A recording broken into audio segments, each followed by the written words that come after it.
তো বন্ধুরা, রেকর্ড তৈরি হয় রেকর্ড ভাঙার জন্য, কিন্তু কে ভেবেছিল মাত্র 19 দিনের মধ্যেই নিজেদের রেকর্ড ভেঙে দেবে সানরাইজার্স হায়দ্রাবাদ। বাস্তবে সেটাই ঘটলো। বেঙ্গালুরুর বিরুদ্ধে মাত্র 3 উইকেট হারিয়ে 287 রান তোলেন ট্রাভিস হেডরা।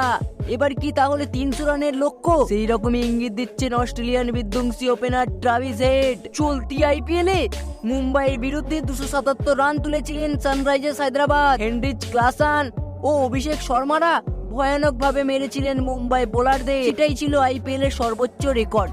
কিন্তু নিজেদের রেকর্ড নিজেরাই ভেঙে দিলেন ট্রাভিস হেড এবং অভিষেক শর্মারা। সোমবার বেঙ্গালুরুর বিরুদ্ধে তারা তুললেন 287 রান। 41 বলে 102 রান করেন ট্রাভিস হেড। শেষ দিকে ঝড় তোলেন ক্লাসেন, মার্কারাম এবং আব্দুল সামাদরা। এবার পরবর্তী লক্ষ্য ঠিক করে ফেললেন ট্রাভিস হেড। ম্যাচের পর তিনি বলেন, দলের রানের সামনে একটা 3 পেলে মন্দ হয় না। আমাদের কাছে হেনরিচ ক্লাসেন, আব্দুল সামাদ এবং নীতিশের মতো ক্রিকেটাররা আছে। আমরা আরেকটু চেষ্টা করলেই সেটা অসম্ভব হবে না।